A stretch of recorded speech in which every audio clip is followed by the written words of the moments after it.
teman-teman, tahukah kalian apa itu pembelajaran berdiferensiasi? Pembelajaran berdiferensiasi berfokus pada pengajaran untuk memenuhi beragam kebutuhan individu siswa sesuai dengan kesiapan belajar siswa, minat, dan juga gaya belajar siswa.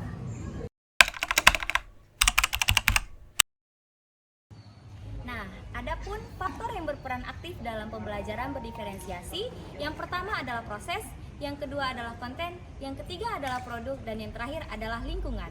Nah, pembelajaran berdiferensiasi ini pada dasarnya bersifat inklusif, yang artinya menyeluruh melibatkan semua orang dari berbagai kelompok. Oleh karena itu, pembelajaran berdiferensiasi ini untuk menyetarakan pembelajaran bagi semua siswa sesuai dengan kebutuhan, minat, dan juga bakat mereka, namun tetap pada pembelajaran dan sesuai dengan hasil pembelajaran yang sama. Jadi, pembelajaran berdiferensiasi ini memastikan bahwa tidak ada satupun siswa yang tertinggal.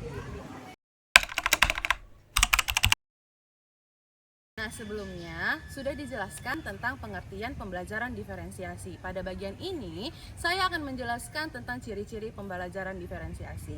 Yang pertama, pembelajaran diferensiasi itu berfokus kepada siswa, fleksibel, dan adaptif.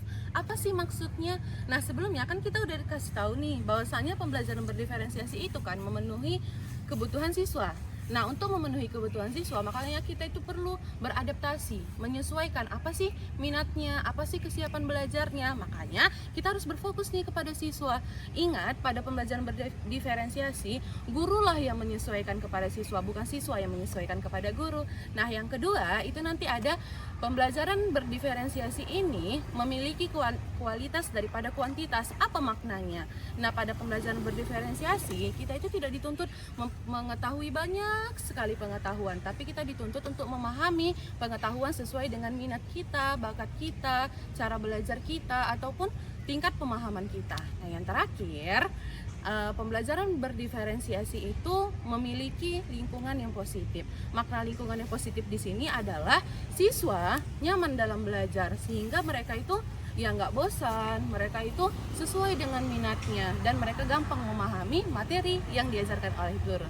Yang kelima, guru merencanakan pembelajaran kepada peserta didik yang berbeda-beda pada setiap awal pembelajaran.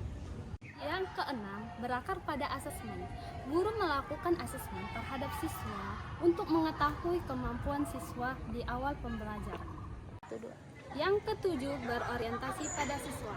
Nah, di sini guru memberikan tugas kepada siswa untuk mengetahui kemampuan awal siswa. Yang kedelapan, penilaian yang berbeda-beda. Penilaian dilakukan berdasarkan kemampuan dan prestasi yang sesuai dengan kebutuhan siswa.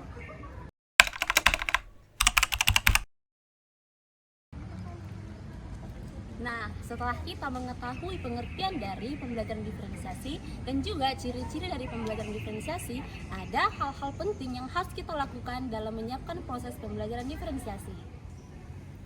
Yang pertama, pemetaan kebutuhan belajar siswa. Nah, di sini guru harus memahami kebutuhan belajar siswa seperti dari minat belajar, kesiapan belajar siswa, kemudian juga profil siswa, dan juga kemampuan kognitif siswa. Nah, untuk memperoleh pemetaan belajar siswa ini, guru bisa melakukan berdasarkan wawancara, observasi, ataupun survei. Oke. Yang kedua, guru harus menentukan tujuan pembelajaran. Nah, di sini guru harus menentukan tujuan pembelajaran yang akan dicapai setelah selesai proses pembelajaran. Yang ketiga, menentukan strategi dan alat penilaian. Nah, di sini guru harus menentukan strategi pembelajaran yang sesuai dan juga menentukan alat penilaian. Nah, di mana alat penilaian ini bertujuan untuk mengukur kemampuan siswa dalam memahami. Yang keempat, menentukan desain pembelajaran. Nah, di sini guru perlu mendesain pembelajaran yang berbeda berdasarkan hasil pemetaan kebutuhan belajar siswa. Yang kelima, menentukan bahan dan alat pembelajaran. Nah, di sini guru perlu menentukan bahan pembelajaran seperti bahan ajar dan juga alat pembelajaran yang dibutuhkan selama proses pembelajaran seperti media.